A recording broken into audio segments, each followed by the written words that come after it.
Mari kita membaca bersama-sama dari surah Yakobus pasal keempat. Kita membaca bersama-sama dari ayat ke-7 sampai ayat ke-10. Semua membaca. Karena itu tunduklah kepada Allah dan lawanlah iblis, maka ia akan lari daripadamu. Mendekatlah kepada Allah dan ia akan mendekat kepadamu.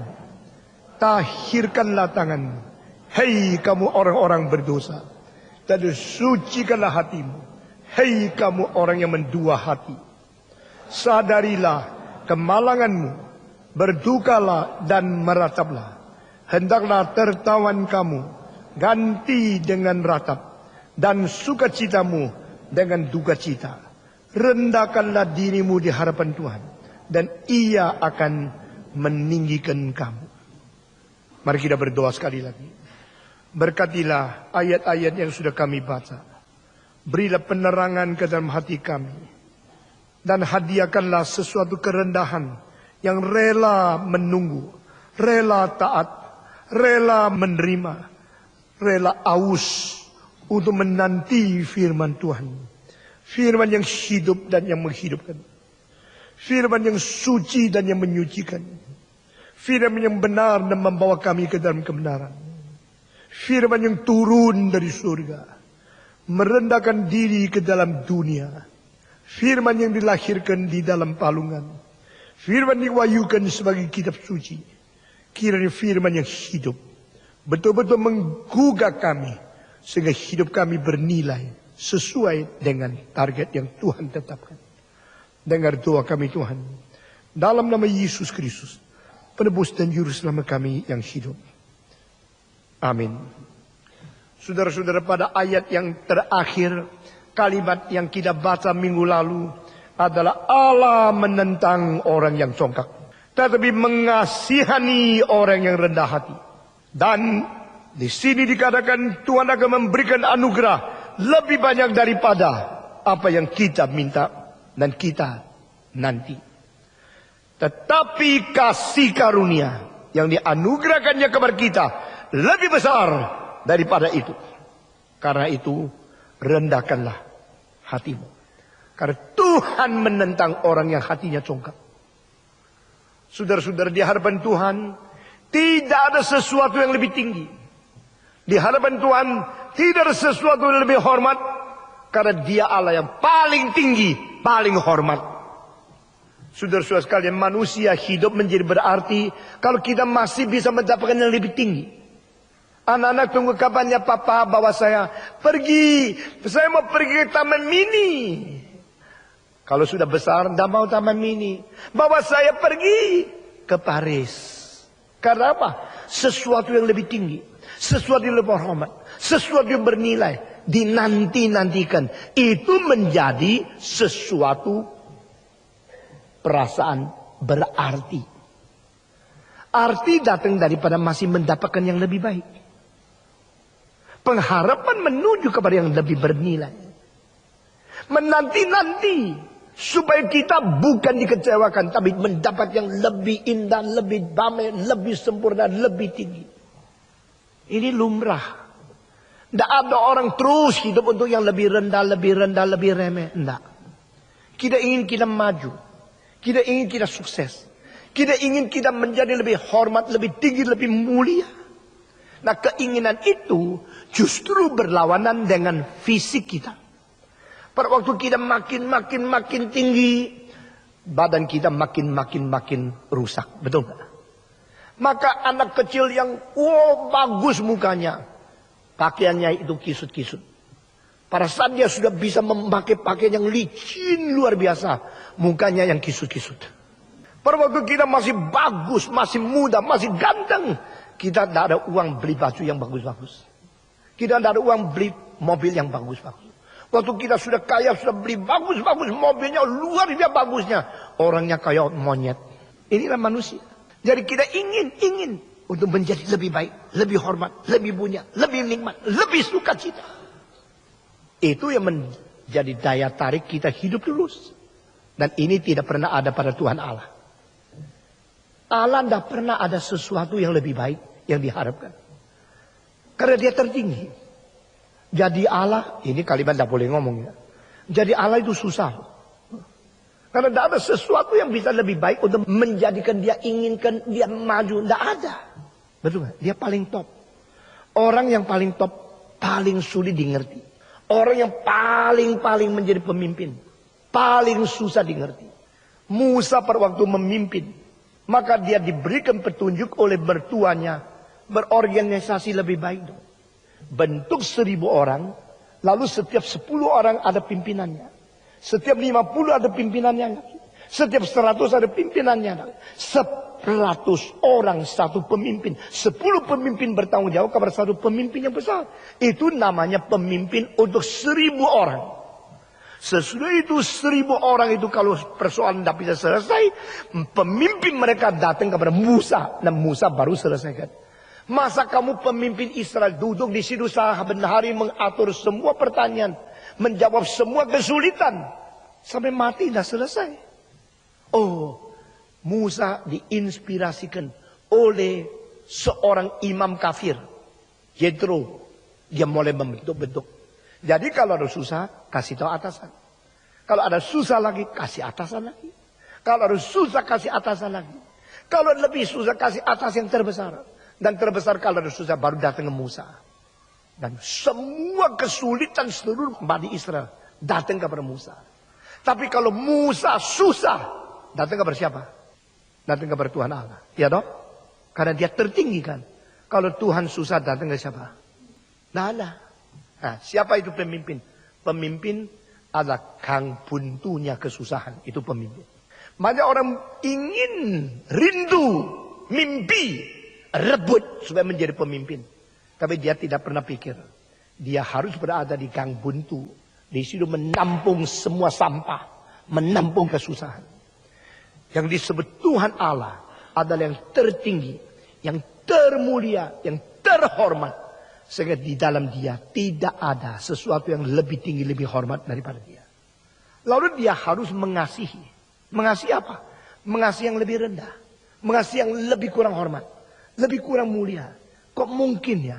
Engkau kalau suruh mencintai orang yang tidak mandi. Mencintai orang yang najis, yang cacat, yang jelek, yang sakit, yang bau. Engkau tidak mau. Engkau ingin kalau bisa mendekati orang yang lebih mulia, lebih hormat, lebih bagus, lebih cantik. Ini lumrah. Tapi itu tidak ada pada Tuhan Allah. Tetapi Allah adalah Allah yang ajaib. Karena justru dari kekal sampai kekal. Dia hanya mencintai yang lebih rendah. Mencintai yang lebih remeh. Yang berdosa, yang najis. Kok bisa ya? Saya tidak ngerti itu. Saya tidak habis mengerti. Cinta Allah itu mengapa begitu ajaib. Dia harus mencintai terus menerus. Yang berdosa, yang remeh, yang hina. Itu kekuatan bertahan terus itu dari mana? Oh, dia itu Allah. Itu jawaban. Memang dia Allah. Maka di dalam teologi daripada Jonathan Edwards, dia mengatakan, give the greatest love to the greatest one. And give the lesser love to the lesser one. Berilah cinta yang tertinggi kepada yang tertinggi. Berilah cinta yang rendah kepada yang rendah. Berilah cinta yang terbesar kepada yang terbesar.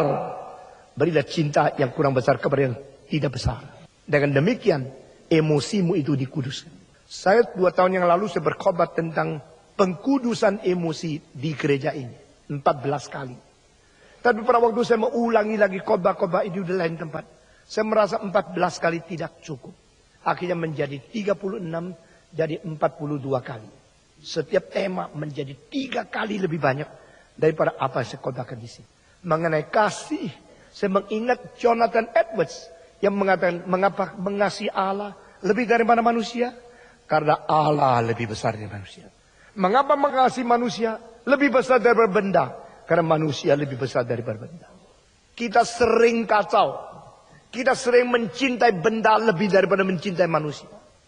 Seorang nyonya ngomel. Saya bikin rusak barangnya, marah-marah. Jadi dia lebih cinta barang dari saya. Suami apa itu? Nah, sering terjadi begitu kan? Jadi dia lebih cinta barang dari saya. Suami apa itu? Nah, sering terjadi begitu kan? Kita mencintai barang lebih daripada orang. Mencintai orang lebih daripada Allah. Mencintai perkataan orang biasa lebih daripada firman Tuhan. Sehingga di dalam penilaian, peningkatan siapa harus mendapat kasih lebih besar, kita selalu kacau. Lalu dia mengatakan, kita mengasihi yang suci, yang lebih tinggi, dengan cinta kasih yang lebih bernilai dan berharga. Itu sepatutnya. Saya 100% setuju apa yang dikatakan oleh Jonathan Edwards. Karena itulah emosi yang bertaraf, emosi yang berklasifikasi. Tetapi seorang bernama Peter Peng yang ada di Tiongkok 60 tahun yang lalu menulis buku mengkritik Jonathan Edwards, dan saya baca. Dia mengatakan kalau menurut teori itu, maka mungkin ada satu hal yang tidak cocok. Yaitu bagaimanakah Allah mengasihi dengan kasih yang terbesar kepada orang dosa yang begitu remeh. Wah, saya digugahkan lagi. Luar biasa. Teolog-teolog yang mempunyai pikiran yang tajam luar biasa. Selalu mestimulir. Selalu memberikan pengilhaman. Selalu memberikan inspirasi kepada kita. Supaya kita memikirkan kebenaran lebih utuh lagi. Saya senang mendapatkan rangsangan, tantangan pikiran. Sehingga kita memikir ulang terus. Transform through reform. Transformasi melalui reformasi. Berubah terus sampai kita lebih dekat dengan kebenaran yang asli dari Tuhan itu sendiri. Saudara-saudara sekalian, Tuhan yang tidak ada sasaran lebih tinggi dari Dia. Tidak ada objek lebih hormat dari Dia. Yang tidak ada sesuatu lebih mulia dari Dia. Dia sudah top. Dan Dia Allah. Karena Dia adalah kebenaran, keindahan, kesucian, keadilan, kebenaran, kebajikan. Itu sendiri yang saya sebut sebagai subjektivitas kebenaran yang berpribadi. Istilah ini belum pernah muncul di buku apapun. The subjectivity of the truth in person. Itu Allah. The eternal subjectivity of the truth in person. Itu Allah. Allah adalah subjektivitasnya kebenaran yang berpribadi secara kekal. Itu namanya Allah. Dia tertinggi, Dia top, Dia Allah. Dan tidak ada sesuatu yang lebih tinggi daripada Dia. Dan Dia harus mengasihi, karena Dia itu kasih. Lalu mengasihi siapa? Mengasihi yang lebih rendah. Mengasihi orang berdosa. Yang tidak layak menerima kasih. Konsistensi kasih itu. Kekuatan terus menerus. Dengan kasih yang segar. Dengan kasih yang terus baru. Terus konsisten. Itu kekuatan hanya ada pada Tuhan Allah sendiri. Sulit loh. Untuk kita mencintai yang remeh, yang hina, yang jelek. Yang kurang ajar. Yang melawan kita. Yang berdosa, yang najis. Itu sulit luar biasa. Itu hampir tidak ada kemungkinan. Tapi cinta konsisten, cinta segar, cinta abadi, cinta tidak berubah. Cinta dari Tuhan Allah kepada orang terus selama-lamanya lebih rendah dari Dia. Itu dijalankan oleh Tuhan Allah. Dan Tuhan mengatakan di sini, rendah hati. Engkau harus rendah hati. Maka ada anugerah yang lebih bagimu. Istilah lebih, istilah melampaui. Ini adalah sifat transendentasi. Allah adalah Allah transenden. Dia lebih tinggi melampaui waktu dan kurunnya. Dia lebih tinggi melampaui tempat dan kurunnya. Karena kurun waktu, kurun tempat itu diciptakan oleh Tuhan Allah. Allah itu transenden. Nah, orang yang mengerti sifat transenden Allah, tetapi mencintai yang rendah, yang remeh, yang najis, yang berdosa, itu baru mengerti apa namanya rendah hati. Rendah hati itu bukan model.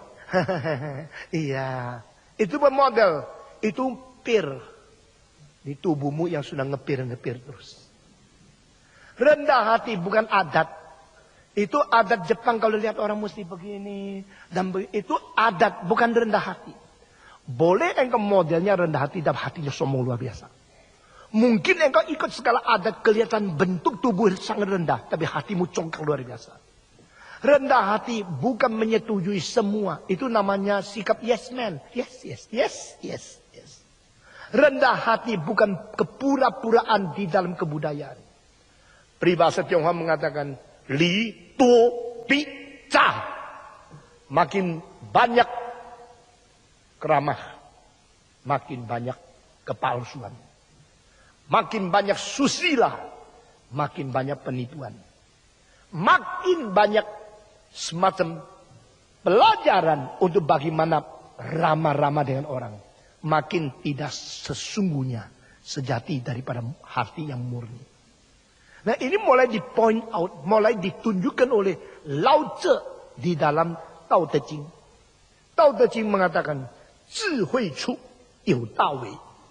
Maksudnya makin terpelajar, makin bisa mempura-purakan segala sesuatu. Orang yang makin akademik, mungkin makin tidak sungguh hati. Karena dia sudah belajar, sudah mengetahui. Maka enaknya kalau kita lihat anak kecil. Anak kecil tidak belajar apa-apa. Anak kecil belum pendidikan tinggi. Tapi anak kecil polos. Anak kecil jujur. Tapi tidak benar kan kalau anak kecil terus sudah 50 tahun tetap polos seperti itu. Mau? Orang sudah umur 10 masih seperti kindergarten. Kalau anakmu sampai umur 60 masih kayak kindergarten. Engkau senang. Atau lucu loh. Orang tua kalau lucu itu lucunya tidak lucu. Lucu kalau dia memang kecil itu lucu. Tetapi kepolosan itu mungkin tidak mengikuti engkau terus. Sampai pada engkau sudah berpendidikan tinggi. Sudah mempunyai pengalaman banyak. Tetap murni hatinya. Nah, itu yang dituntut oleh Alkitab. Jikalau engkau tidak kembali seperti anak-anak. Tidak mungkin masuk kerajaan Allah. Amin. Ini perkataan Yesus Kristus. Karena di dalam kerajaan Allah. Orang-orang berada di dalam seperti anak-anak ini. Anak-anak itu tidak bisa terlalu rumit untuk melawan, untuk memalsukan diri. Dan Tuhan berkata rendah hati. Bagaimana kita belajar rendah hati? Makin mengerti kehormatan Tuhan tertinggi. Dan dia mau mengasihi orang-orang yang paling remeh. Dengan konsisten dan tidak berubah. Itu cara terbaik untuk belajar rendah hati. Sekali lagi rendah hati. Bukan semacam tata krama. Rendah hati bukan semacam adat istiadat. Rendah hati bukan semacam bentuk postur kelihatan rendah hati. Rendah hati bukan semacam kebiasaan yang dipelajari. Saudara-saudara, orang yang belajar perhotelan, orang belajar bagaimana menyambut di restoran, mereka dididik bagaimana senyum, bagaimana ngomong, bagaimana jawab. Kalau tamu ngomongnya kasar, engkau jawabnya sekaligus kasar, silakan pulang kampung. Kalau tamunya ngomongnya kasar, engkau jawabnya halus, engkau naik gaji.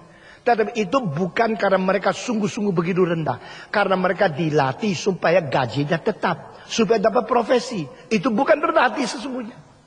Saya 30 tahun yang lalu pertama kali khotbah di Taiwan. Masuk restoran. Melihat orang-orang yang berdiri di muka pintu itu. Cara menyambut tamunya itu sampai saya mau muntah. Mereka mengatakan, kalau engkau keluar, mereka mengatakan, "Xie Kuang Lin, Kuang Lin Zai Lai." Maksudnya, terima kasih atas kedatangannya. Dan selamat kembali lagi ke restoran kami. Bagus kan? Ya, bikin orang yang makan itu rasa, aduh, waktu keluar kok diantar dengan baik. Lalu diharapkan kembali lagi. Apalagi kalau senyumnya bagus, ya lain kali datang lagi dong. Mal sedikit lupakan dulu, begitu ya. Tetapi lalu saya lihat restoran satu, restoran sama nadanya. Saya Kuang Lin, iya calek. Jadi seperti gini loh. Terima kasih, datang lagi, begitu ya. Jadi itu karena bukan keluar dari kesungguhan, maka ingin muntah lihat itu. Kalau saya pikir besok kalau anak saya besar menjadi orang sebegini, saya tempelin dia. Kalau bilang terima kasih, silakan datang lagi.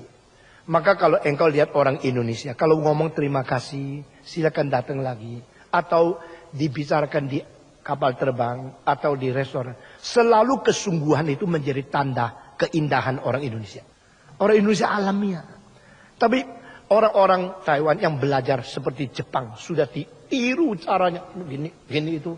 Itu kepalsuan seperti dipasang pir-pir di mana gitu. Gitu ya. Tidak alamiah, sudah. Tuhan berkata, pir-pir di mana gitu. Gitu ya. Tidak alamiah, sudah. Tuhan berkata, rendahlah hati. Yang mengatakan rendahlah hati adalah Tuhan yang paling rendah hati. Jangan kira orang berkedudukan tinggi pasti sombong.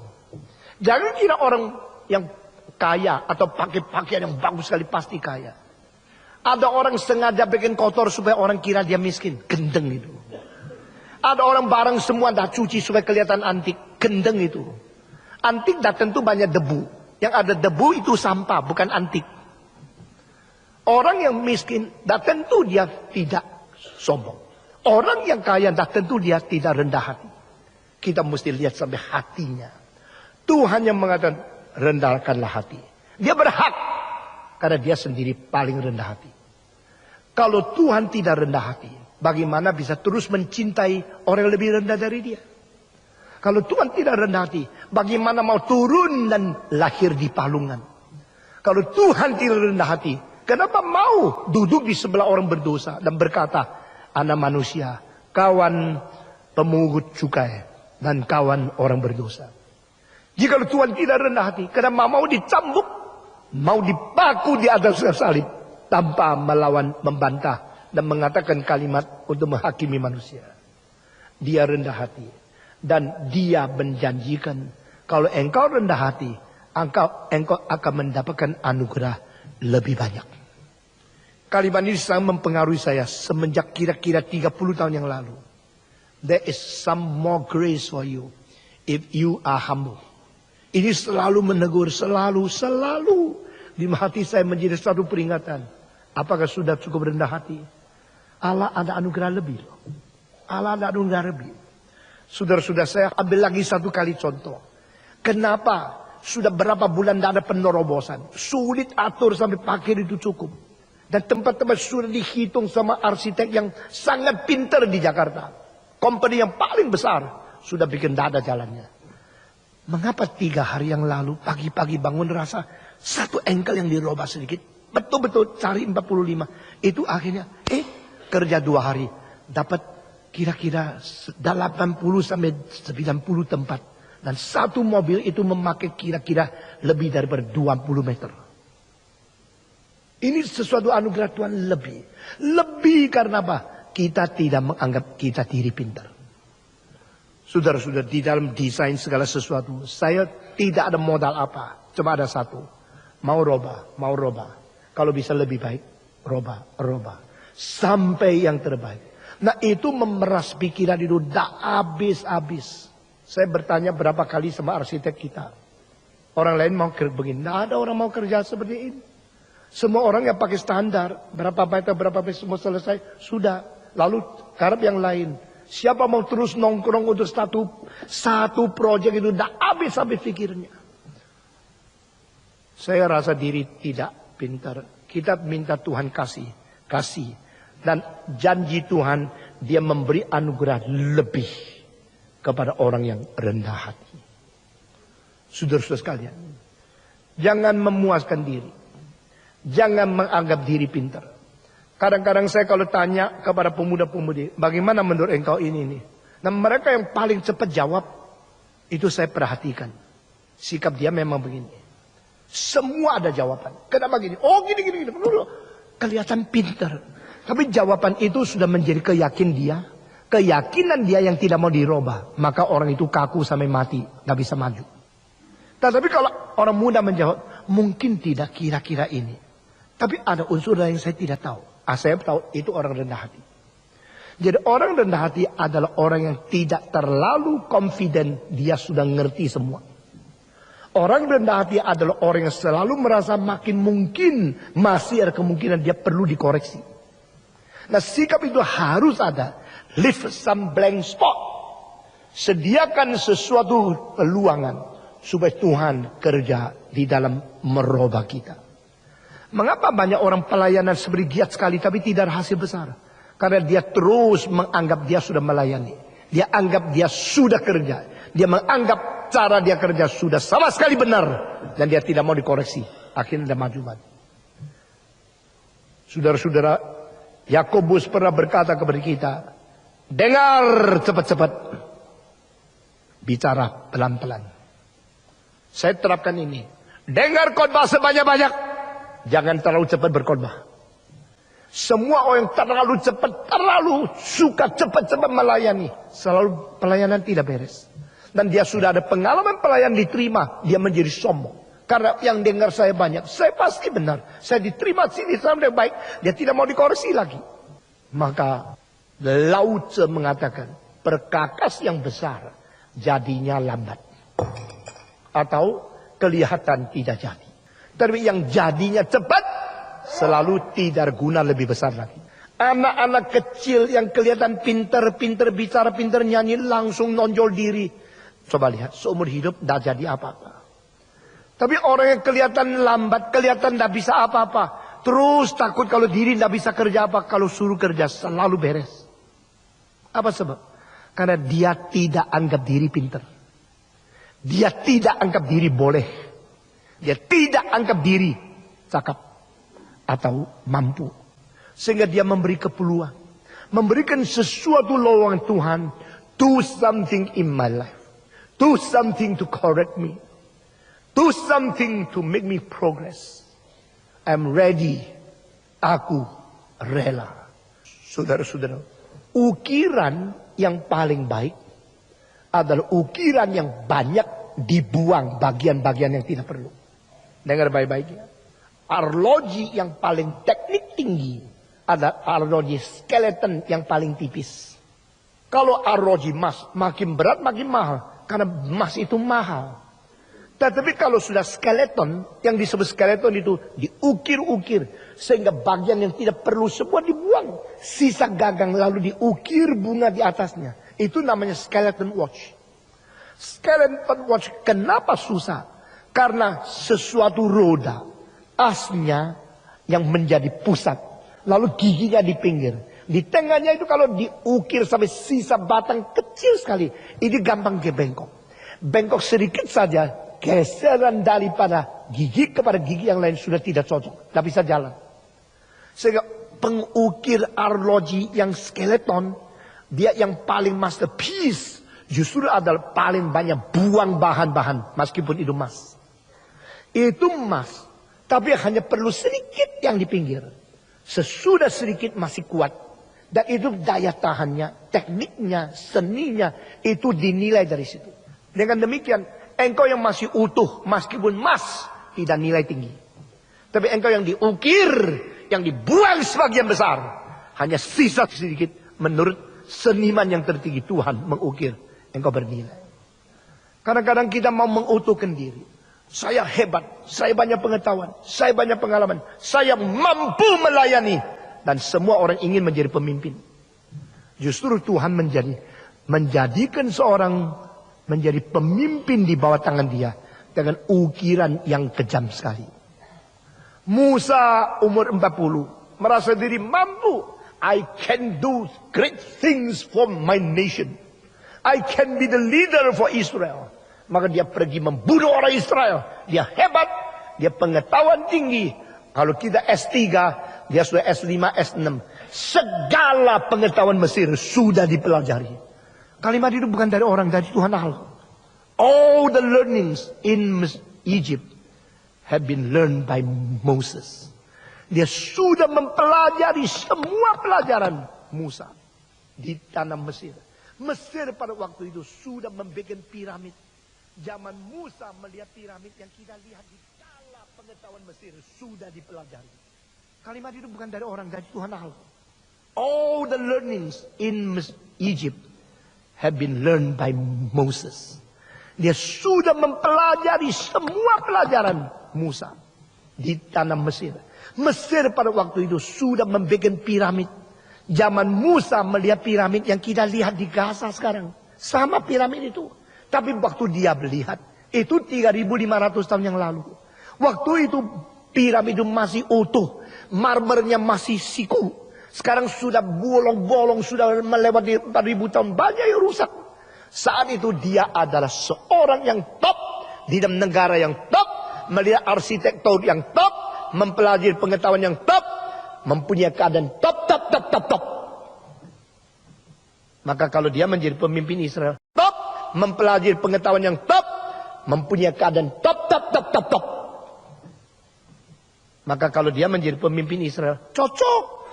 Di antara Bani Israel, tidak ada orang lebih pintar dari dia.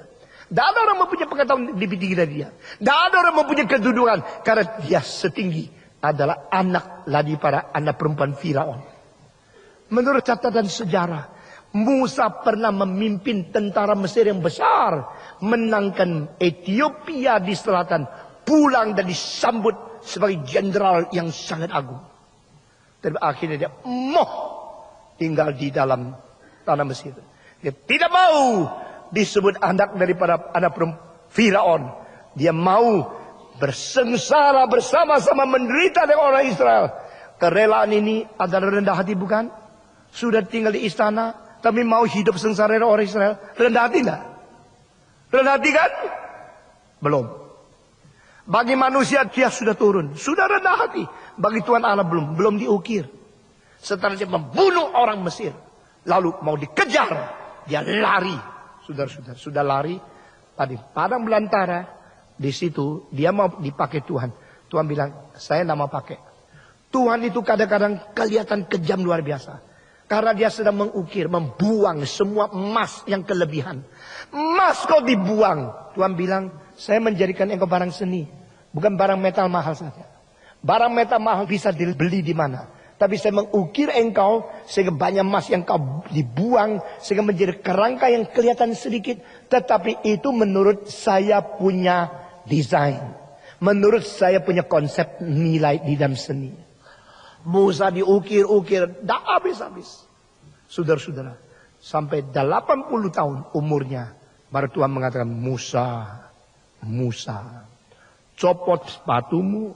Karena tempat yang kau berdiri adalah tempat yang saleh. Pergilah kepada Firaun. Beritahu kepada dia. Let my people go.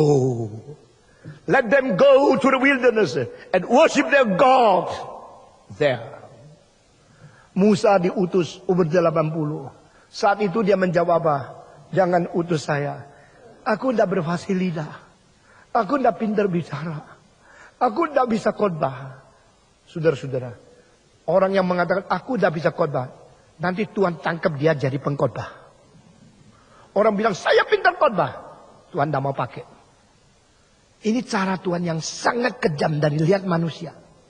Tuhan berkata, Musa, engkau ngomong apa? Aku tidak fasih. Aku tidak pintar khotbah. Dia bohong. Saya kira dia tidak bohong. Dia berteknik, berkemampuan pidato tidak. Berteknik, kemampuan pidato. Dari mana? Dari Kisah Para Rasul pasal 7. Di dalam Kisah pasal ke-7 dikatakan Musa mempelajari segala ilmu di Mesir dan berbicara dan bekerja penuh dengan kemampuan. Ini firman Tuhan. Jadi kalau Roh Kudus mengatakan Musa pandai bicara dan Musa mengatakan aku tidak pandai bicara. Saudara percaya Roh Kudus atau percaya Musa? Percaya siapa? Jawab. Lu diam-diam nanti kuat lu diam-diam. Tuhan bilang Musa pandai bicara. Musa bilang aku tidak pandai bicara. Yang mana yang betul? Pasti Tuhan yang betul kan? Sekarang saya mau tanya. Kenapa Musa sekarang mengatakan kalimat ini? Musa tahu dia berfasih. Musa tahu dia berbakat. Dia pintar bicara. Tapi kenapa dia bilang aku tidak pintar bicara? Saya katakan bukan dia bohong. Dua sebab. Pertama, setelah 40 tahun. Bicaranya cuma sama kambing tok. Kasihannya. Berpidato. 40 tahun. Coba bayangkan. Kalau Stephen Tong sering khotbah. Mendadak yang dengar cuma kambing. Ya bohong. Dan bagaimana dialog? Nah mungkin 40 tahun bikin dia dulu waktu muda hebat juga ya. Waktu saya masih di UI ikut demonstrasi. 40 tahun yang lalu Gus Dur sama saya jalan sama-sama. Tapi sekarang sudah 40 tahun mereka di partai, saya di tempat tanam ikan. Saya di tempat cuma untuk udang di ladang pelihara binatang. Mana saya bisa lagi, sudah lupa. Jadi dia sudah tidak latih 40 tahun. Maka dia mengatakan saya tidak bicara. Kedua, dia sekarang baru betul-betul belajar. Dia tidak sanggup dan tidak layak melayani Tuhan. Saya berkata kepada saudara, justru sekarang di dalam kekristenan, terlalu banyak orang merasa dia layak melayani Tuhan. Maka pelayanan tidak beres-beres. Terlalu banyak orang terlalu cepat bicara tentang firman Tuhan. Maka khotbah simpang siur. Dengarlah secepat mungkin. Bicaralah pelan-pelan. Belajarlah sebanyak mungkin. Melayani dengan betul-betul mantap. Pikir sedalam mungkin. Berkhotbah dengan bahasa sedangkal mungkin. Orang yang pikir banyak, bicara sedikit. Yang pikir dalam, bicara dangkal. Itu pendeta yang baik. Pendeta yang tidak baik adalah pikirnya sedikit, ngomongnya banyak. Pikirannya dangkal, tapi pakai istilah yang bikin orang sulit. Supaya kelihatan dia berilmu dan akademik. Bukan demikian. Khotbah Yesus pasti lebih hebat daripada khotbah Paulus. Karena dia Tuhan. Tetapi khotbah Yesus jauh lebih gampang diterima daripada khotbahnya Paulus. Betul nggak? Karena dia adalah Allah yang boleh memakai istilah yang paling sederhana. Bikin sampai manusia mengerti tidak sulit. Tidak terlalu akademik. Tapi dalamnya boleh ditelusuri dan distudi oleh orang akademik. Sampai dunia kiamat belum selesai bijaksananya. Musa sekarang mengatakan, aku tidak fasih, aku tidak pandai bicara. Karena dia baru mengerti apa itu rendah hati. Rendah hatilah dan anugerah Tuhan akan lebih kepada engkau. Saudara-saudara, saya melihat murid yang pernah saya didik lebih 1.500 tahun. Yang menjadi pendeta kira sudah 700 orang. Dan di antara semua yang pernah saya didik dalam bidang teologi selama 40 dekade. Saudara-saudara, saya melihat dulu yang kelihatan tidak ada apa-apa, akhirnya jadi. Yang kelihatan hebat-hebat, akhirnya tidak jadi. Ada satu orang yang tesisnya salib Kristus. Khotbahnya pintar sekali. Akhirnya dijatuhkan hukuman 20 tahun di penjara. Karena apa? Terlalu rasa diri hebat. Akhirnya tidak rendah hati. Dan bersalah besar. Dan ditangkap oleh polisi. Main-main. Hanya karena ada bakat. Ada orang dihina-hina. Ada orang dikira tidak baik. Salah satu pendeta yang dulu dianggap tidak terlalu pintar. Itu Lim Kok Han. Salah satu pendeta yang dulu dianggap tidak terlalu pintar adalah dia. Tapi sejak dia sekolah, saya sudah tahu ini akan dipakai Tuhan. Karena waktu itu dia cinta jiwa. Dia mesti ke penjara. Dia pergi sampai bisa tembus pintu penjara. Penjaga pintu boleh dia masuk dan boleh dia keluar. Bukan masuk terus ditangkap di situ. Dia bisa dapat izin tanpa pertolongan orang lain. Karena dia mau menginjilnya kesungguhan. Lalu dia bentuk persekutuan di penjara. Membuat penginjilan di situ. Waktu itu saya lihat dia masih muda sekali. Saya punya satu penilaian dalam hati. Tak mungkin orang ini Tuhan tidak pakai. Karena dia bukan cari uang. Bukan cari tempat yang mewah, yang besar. Dia pergi di tempat yang paling sulit. Lalu dirikan satu pos Injil kecil di kota lama di Malang. Tidak ada orang mau pergi. Tempat orang miskin. Dengan demikian Tuhan berberkati. Saudara-saudara, sekarang Kok Han bukan orang muda lagi. Umur berapa sekarang? 44. Itu zamannya waktunya Johnson mati. Saudara-saudara. Dia sudah umur 44. Dan saya lihat dia masih mau belajar. Masih mau mendengar. Masih mau terima. Saudara-saudara. Tuhan memberkati orang yang rendah hati. Tuhan memberkati orang yang sungguh-sungguh. Sebagai orang sudah tua. Sekarang saya lebih berani mengatakan kalimat-kalimat yang belak-belakan untuk mendorong anak muda. Satu lagi adalah Hendra Wijaya. Yang waktu dia belajar orang kira tidak ada apa-apa. Orang kira, saya juga kira ini bisa jadi tidak. Tapi satu hal yang saya lihat, dia jujur. Dia sungguh-sungguh. Dia tak pernah main-main sembarangan. Semua yang dikerjakan dengan serius. Lalu saya memperhatikan. Tahun bertahun. 5 tahun kemudian, lain. Dia berani bahas buku apapun yang paling sulit dengan orang lain. Dulu kita tidak lihat loh. Kalau Hendra itu mempunyai kemampuan seperti itu. Tetapi pada waktu orang lain bicara tentang buku teologi. Dia menganalisa ini. Ini semua buku-buku. Tetapi pada waktu orang lain bicara tentang buku teologi. Dia menganalisa ini. Ini semua buku yang sulit sekali. Dia sudah baca, dia sudah tahu. Nah, saya mengatakan ada perubahan besar. Banyak hal dulu saya kecewa. Tapi akhirnya saya lihat kejujuran dia dan kesungguhan mau belajar menjadikan dia sukses. Saudara-saudara, saya menilai semua pendeta itu satu persatu dengan angka-angka di dalam hati saya. Dan saya tahu siapa akan dipakai Tuhan, siapa tidak. Karena ada dalil-dalil, bukan dalil berapa gelar, bukan dalil berapa pengalaman, tapi dalil berapa rendah hati, berapa kesungguhan, berapa jelas panggilan Tuhan, dan berapa rela berkorban. Hendra Wijaya satu kali di Tiongkok, dia tak senang, langsung mau beli tiket mau pulang. Wah, saya marah sekali. Lalu mestinya sudah, tidak usah kasih lulus. Sebab dia adalah seorang yang tidak taat. Dan di dalam kesulitan tidak mau berjuang, melarikan diri. Nyonyanya sedih melihat keadaan begini. Lalu kita rundingan. Sampai saya telepon dengan Yosua Lee.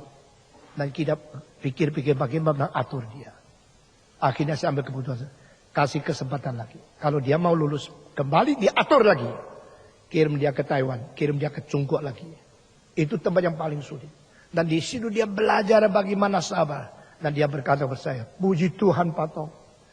Ini kali saya betul-betul dididik. Nah saudara-saudara, sekarang kalau dia melayani satu tempat, saya tanya bagaimana. Jawaban adalah sangat baik. Kita terima berkat. Dan dia tidak pernah bermain-main dengan kebaktian. Dia tidak dengan lucu-lucu orang senang dia. Tapi dengan serius membahas firman Tuhan. Maka saya berkata, kalau nyonyamu harus melayani di Helsinki paling sedikit 2 tahun. Saya minta you setiap bulan harus tinggalkan istrimu. Lebih dari 10 hari pergi ke Jerman. Mau tidak? Mau Pak Tom. Dan sekarang dia menjadi berkat di Berlin. Dan berkat di Hamburg. Pada waktu dia mendengar saya mau ke Berlin hanya 1 hari. Saya mau ke itu Hamburg hanya 1 hari. Senang luar biasa. Dibentuk panitia sampai ada perwakilan di Belanda. Lalu suruh orang Belanda datang mobil yang banyak ikut kebaktian di Jerman. Karena saya tidak bisa ke Belanda. Dan dia melayani menjadi baik. Saudara-saudara, yang penting bukan lari cepat. Yang penting adalah lari tekun. Yang penting bukan lari bergaya luar biasa. Tapi lari dengan setia sampai habis. Tuhan mau kita rendah hati. Rendah hati. Karena yang rendah hati akan diberikan anugerah lebih. Saudara-saudara, dengan kecongkakan, dengan keangkuhan, dengan penolakan, dengan hebat diri sendiri. Saudara tidak tahu berapa pintu yang kau tutup untuk hari depanmu. Dengar kalimat ini baik-baik. Bagi mereka yang menanti, tunggu, mau diukir, mau digarap oleh Tuhan dengan rendah hati.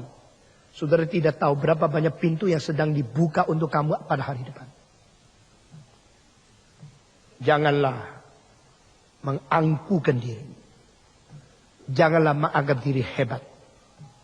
Barang siapa yang menganggap diri hebat dan menganggap Tuhan perlu dia, akan disaring daripada kerajaan Tuhan. Barang siapa yang sungguh-sungguh, yang jujur, yang rendah hati, yang murni, yang bersandar kepada Tuhan, pasti diberkati oleh Tuhan. Saudara-saudara, hari ini saya tidak akan khotbah lebih panjang lagi. Sebenarnya yang kita baca belum dibahas sama sekali. Yaitu beberapa perintah. Untuk menjadi orang rendah hati. Beberapa hal yang tidak ada di kitab lain. Tapi ada di bagian Yakobus ini. Tantang iblis.